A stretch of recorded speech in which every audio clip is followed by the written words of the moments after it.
What's up, everybody? My name is Chris Martinez. I am the host of Operation Agency Freedom. And in this episode, we are in part 3 of my 3-part series on the 3 types of meetings that you must run in your digital agency. And to recap, in episode 1, we talked about the daily deadline meeting that you should be running every single day.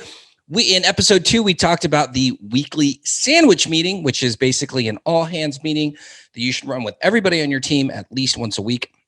And then in this episode, we are going to talk about a weekly meeting that you must be running if you want to be a great leader and a great CEO for your agency. And we started doing these meetings internally at the beginning of 2020, and they have been absolutely revolutionary to our company. Far too often, I don't see agency owners who actually know what's going on within the different departments in their own agency. And when you run this weekly meeting, it will solve that exact problem. So if you want to be a better leader, and if you want to understand what is going on in your company at every single level, then absolutely pay close attention to this episode. And as I mentioned, this is part 3 of a 3-part series. So here's a couple of things that we're going to cover in this episode. So we're going to talk about the most important leadership meeting of the week. We're going to show you how to run it, and we're going to show you what you need to cover. And then at the end of this episode, of course, make sure that you visit our website where you can find the show notes and any other links that I might mention. And if you like this episode and you enjoy it, please make sure that you subscribe so that you are always the first to know when a new episode gets released. So with that being said, let's head over to episode, or part 3, I should say, of our 3-part series on the 3 types of meetings that you must run in your agency. This one's really going to help you.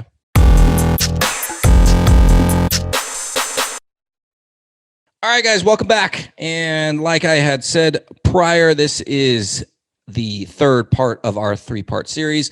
I want to say thank you so much for sticking with us. I know that talking about meetings in general isn't necessarily the most exciting part of running an agency, but who am I kidding? Everything that we talk about for the most part on Operation Agency Freedom is not the most exciting thing of running an agency. But here's the truth, the cold, hard truth. It is the non-sexy stuff that separates a super successful multi-7-figure or 8-figure agency where the owner is making a ton of money and having a ton of fun. It's the non-sexy things that separates that agency from the guy or gal who's, maybe still trying to hit $10,000 a month, is not making what they deserve, doesn't have the team to help them, and ultimately doesn't have a real actual business. So focus on the non-sexy stuff. That personally has been the thing that's helped me tremendously, is not constantly chasing that shiny object and that shot of dopamine. We're all dopamine addicts. I'm not kidding myself. But fighting that urge and focusing on the non-sexy stuff is really what's going to help you be successful in this business. So let's talk about meetings, right? So we covered the daily deadline meeting, which is ultimately the meeting that you need to be running every single day with your team, or if you have a project manager, they should be running that meeting with your team, talking about all the deadlines that are coming up and holding your team accountable. The second thing that we talked about in the last episode was the sandwich meeting, which is essentially a weekly stand-up meeting that keeps everybody on your team in the know as to what's going on. This 3rd meeting that we started running in January of 2020, it came at the perfect time. It also came because now I actually had a leadership meeting, or a leadership team, I should say. And so as you listen to this, maybe you're a solo, or maybe it's just you and a partner or a couple of you guys. It doesn't matter. This is one of those meetings that I wish that I had been running at the very beginning, even when it was essentially just me and one other partner. So this is what we just call, this is not a sexy name. This is what we call our weekly leadership meeting. And so let me just break down the different departments that you have within your agency. And whether you have these mapped out or not, you have these departments, okay? So you have you, the CEO, well, ideally, or I'm guessing that you're the CEO, or I'm assuming that you're the CEO. And then you have marketing and sales. I combine marketing and sales into one department. Then you have operations. So those are the people that are fulfilling your projects. Then you have finance. So obviously that's the department that manages all the money, cash flow, and all that fun stuff, making sure that you guys have funds in the bank. And of course that you're getting paid too. Then you have HR. So we at Dude, we do a ton of recruiting. We are recruiting people constantly. Maybe you're not doing as much recruiting. Maybe your HR functions are much different and the focus is on other things. Our HR department is of course focused on also retention and making sure that people are given the tools to be successful at their job. But for the most part, recruiting is one of those things that we're constantly measuring on a weekly basis. And then you have customer experience, right? So that's the final one, is that you have a team that is ensuring that clients are happy and that you are retaining those folks. So just to recap, CEO, operations, HR, finance, customer experience, marketing, and sales. Those are those 6 departments. And like I mentioned, you might have somebody as a department head in each of those departments, or maybe you are running all 6 of those, or maybe it's you and you have a couple other people. Whether you have those departments identified and clearly defined or you don't, they exist in your agency, whether you like it or not. So in our weekly leadership meeting, I essentially have all of my leadership team on that call. It's the same day, the same time. If you've listened to this series, you know that all of the meetings that we run are the same day, the same time. We have a single focus. We have the same format every single time. That helps us to maximize the effectiveness of those meetings. So it's the same day, same time, Monday at 3:30 Pacific time, if you ever care to know. So if you ever want to try and meet with me, do not try and schedule a meeting with me on Monday at 3:30 Pacific time. So on that call, all the leadership team is in attendance. And basically, we can get that meeting done in 15 minutes. And sometimes if it's like early in the month or everybody's under a lot of pressure that particular week, we will keep that meeting to just 15 minutes. Usually it'll go 30 minutes. And then occasionally, if there's a lot of things that everybody has to cover, we'll go an hour. But it's always determined ahead of time how long it's going to be.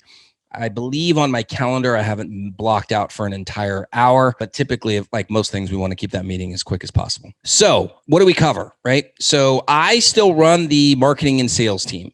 So I'll get to you in a second what I'm talking about. Erin runs our customer experience team. She's got different metrics. David runs our operations team. Oyuki runs HR. She also runs finance. So I'll start with myself. So what do I cover? So we have a marketing scorecard that we use internally. If you want to get access to that scorecard, just let me know. I'll make sure that it's in the show notes actually, so you guys can get a copy of that. Truth be told, we actually swiped it from Digital Marketer.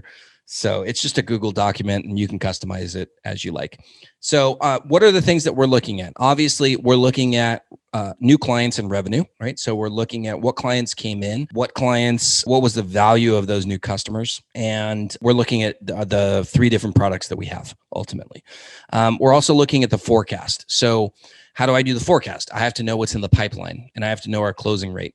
So I look at what's in the pipeline, and then based on that, I do our forecast for the month. And so I also have to know how many leads come in. So I'm reporting literally, like I share my screen so that everybody can see, here's how many leads we generated from the website. Here's how many active deals, prospects that we're looking at closing this month. This is our forecast for the month. This is the projected revenue. And as we move through the month, I can say we hit the target or we didn't hit the target. If we didn't hit the target, it's my responsibility to say, this is what we're going to do to make up for that misstep. Whether that be, we're going to invest in XYZ program, we're going to start this, we're going to have to, sometimes it's like we have to, write up somebody, give disciplinary action. I hate doing that, but sometimes it's necessary. But that's ultimately what I'm reporting on every single month, or every single week, I should say. So I go through my part, and then I pass it over to, let's say, operations. So our operations team is monitoring the number of projects, the number of completed projects, the time. The report that David has created is absolutely phenomenal. It's very, very detailed. He could spend an hour going through that entire report, but I, obviously we don't have that time and we don't need the details. So I just basically ask him for the Cliff's Notes versions. Any, really, really good things, anything that's concerning him, anything that I need to personally be involved in to help him fix that issue. And then, so he'll get through his thing and, usually it's around 5 minutes or so, sometimes less. Next up, we'll go to Aaron. So Aaron runs our customer experience team. Aaron and David actually work very closely together. They are both measured by the same, they're both measured and incentivized by the same metric, the same main metric, I should say, which is retention. So obviously on the customer experience side, it's evident and it should be very clear to you as it is to me that customer experience is there to help keep our clients. Like make sure that our clients are happy, make sure that they're having a good experience, and make sure that they don't freaking cancel. Okay. A high churn rate will absolutely kill your agency. I am speaking from experience. You will plateau because you can't keep customers, and no matter how hard you try, you'll never be able to exceed the number that are walking out the door. You have to focus on churn. Little side note, when I hired Aaron to manage and keep our churn number down, within a month, she took it from 16% down to 10%. If you don't know anything about how to use your churn rate to gauge your lifetime customer value and estimate your profitability, just know that 16 to 10% paid for her salary for like 5 years. Okay. In 1 month, she was able to do that. So anyways, Aaron reports on churn. Now we have a thing called the red zone, and the red zone is ultimately clients that we feel, based on data that we gather, that these clients are in danger of a cancellation. So internally, we've identified metrics that can signal when a client is in danger. And of course, we put them in the red zone. We have a whole list of things that we're doing on a daily basis to get that client out of the red zone. So what puts somebody into the red zone, for example? Easy one, we fucked up on a project. We have an objective of getting the next 10 projects perfectly correct for them, right? That's just the metric that we send for, or the goal that we set for ourselves. Another thing that puts somebody in the red zone, we know that they missed a payment, right? Or they've expressed to us that they're having challenges in their agency and they're having trouble paying the bill, right? We put that person on a red zone. We also look at number of completed projects, how long it's taking to get those projects. So Erin has an entire sheet that basically she's looking at, calculating scores for every client as well as cumulatively, and of course, like monitoring that churn rate and forecasting the churn rate for the month. So she's going through that really quickly. Again, Cliff's Notes version. She could go and do it for an hour if she needs to, but we're looking at basically that snapshot of what's going on, right? She gets through her thing in 5 minutes or less. Next, we'll move on to Oyuki. So Oyuki will talk about the finance. Obviously the obvious things are like, here's how much cash we have in the bank. Here's how much cash is coming in. How are we doing compared to the week, the week and the month prior and the year prior? And then what are we forecasting for the end of the month in terms of net income, total revenue? And of course, like profit margin, net income margin, net profit margin. So, and gross margin, we also look at that too.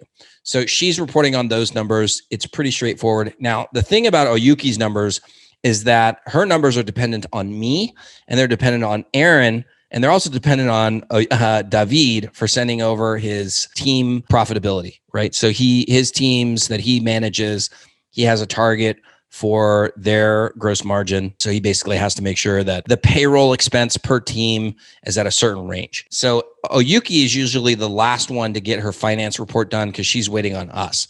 So it's on my shoulders to get my report done as quickly as possible. So turn it into her. Same with Aaron's, because Aaron gives her the churn rate. And then David, of course, I just mentioned, he gives you the gross margin for his teams. So then she'll report on those numbers. That's usually very fast. It's just like pretty much black and white. This is what it is. This is what we're forecasting. And then she'll also go into the HR report once she's done with the finance report. So the HR report for us is kind of like a sales forecast because we do so much recruiting. So ultimately her team, because she's got a team of 3 people on the recruiting side, little plug for Dude, if you hate recruiting, work with us because we have 3 full-time recruiters and we spend tens of thousands of dollars a year on recruiting. So you don't have to. But anyways, so on the recruiting side, we have sales forecasts, and the sales forecasts are tied to staffing. Because if we sell and we don't have the people to be able to fulfill client projects, that's a major problem. We're going to have angry clients and cancellations. So the recruiting department knows, or the HR and the recruiting department, they know how many clients we're forecasting. So they'll proactively go out and start recruiting to make sure that we have the staff once we bring those clients through the door. So of course that puts a lot of pressure on the sales team to deliver, because we don't want to be in a situation where we have way too many staff and not enough clients.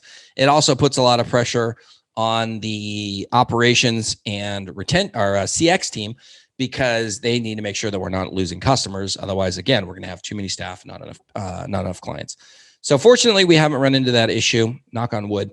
But yeah, so the HR team, they essentially have very detailed metrics as to how many people they need to have in the hiring process, how many people they need to contact on a weekly basis to get them into the hiring process. It's basically like a sales pipeline, right? We need this many developers, we need this many designers, we need this many people who are looking at becoming pod leaders, and we ultimately need to make sure that they're moving through the funnel. So I don't know the numbers for pod leaders, but I can tell you that for every one developer or designer that we hire, we interview 42 people. Or I should say 42 people start the interview process. So that means, and it takes about 10 to 14 days to get somebody basically signed with the offer letter, get their start date going, right? So that means that if we need to hire somebody in 2 weeks, then like one person, that means we need to have 42 people in the pipeline that are starting the interview process today, which it might sound scary, but those numbers are important because the HR and recruiting team, they need to know what they have to do to be able to hit the targets, right? So even though it's a big goal, at least they know what they got to do. And they always make it happen. That's the best part. So those are the 5 departments for marketing, operations, CX, HR, finance. And finally, it's the other thing that I do, which is being the CEO of the company.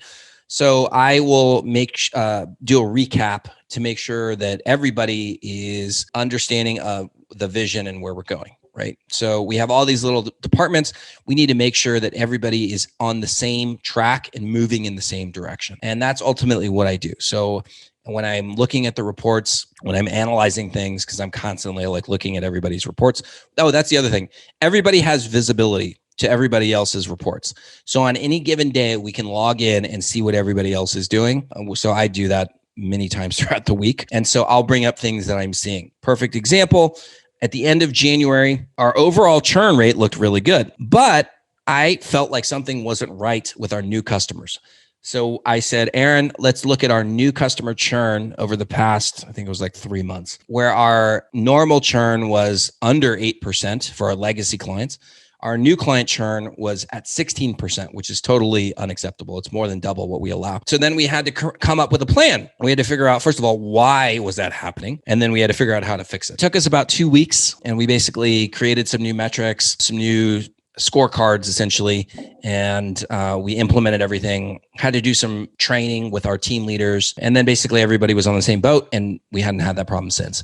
So, but that's a perfect example of how I, as the CEO, am constantly going in and basically questioning things, making sure that everything makes sense, trying to look at things that may from a different perspective, and see things in a way that maybe somebody else didn't see. Now, me personally, I really enjoy that. It's kind of almost like being a detective, where I can go in and I can, just call people out on their bullshit, make sure that they're looking at the whole picture and not forgetting about the mission. And so that's part of my job as the CEO. And then as we get closer to like the end of the quarter or something like that, I make sure that everybody's seeing what we need to accomplish moving forward, reminding them of the challenges that we had before, and just, basically keeping everybody else accountable too. And I will say, the great thing about my leadership team is that they also keep me accountable. So for example, like when I was late for a meeting and the HR team said, hey, Chris, you can't fucking be late for meetings. And at first, of course, I was like, what's the big deal? I was a little bit annoyed. I was like, who are you to tell me that? But then, I realized that they were right?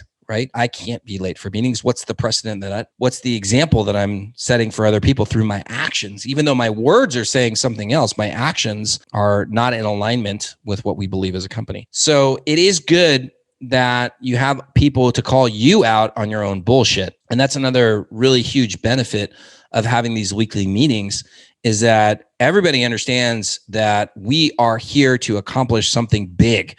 And I like to say it, dude, like there's not another company on the planet that has done what we're doing. So it's the responsibility of all of us to hold each other accountable. And so on these meetings, we're able to get together, we're able to talk in a very fast format, high level bullet points, basically going through all the important things. And so, yeah, like I said, that meeting is usually done in between 15 and 30 minutes. We have it blocked out for an hour. If we need to stay longer, then we stay longer and we talk about any of the bigger, higher level issues. It's usually not like, we usually don't have to take up the whole hour. We can usually get it done in 15 to 30 minutes. But if you're not running a meeting like this, I absolutely encourage you to do it.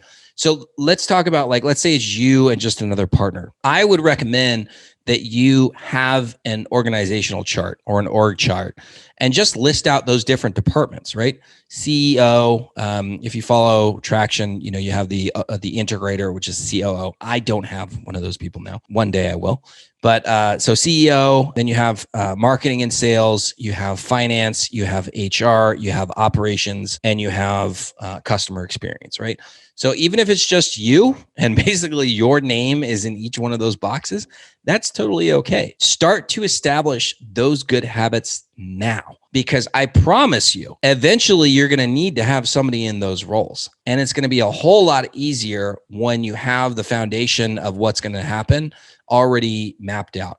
Now, I guarantee you it's going to change over time. Like, it's not going to be exactly the way that it is now once you start bringing in people. But that's the point. Like, it's your team members that you bring on, especially your leadership team, are supposed to contribute their ideas to make the company better. But that's not an excuse for you to have no structure whatsoever. So map it out. And then every week, meet either with yourself, take 15 to 30 minutes if you need to, and sit by yourself and go through those numbers. If it's you and a partner, map it out and say, hey, you're in charge of this, you're in charge of this, and this, right? And then every week you guys meet 15 to 30 minutes, go through what's going on, right?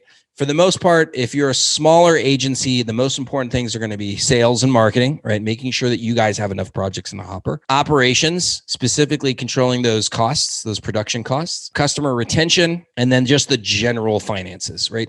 You're going to make sure that your gross margin is good, that your net income is good, and that you guys are making money. And if you have a salary plan for yourself, hopefully you do, to grow your own salary, make sure that you're hitting the targets that you need to so that you can get paid what you're worth.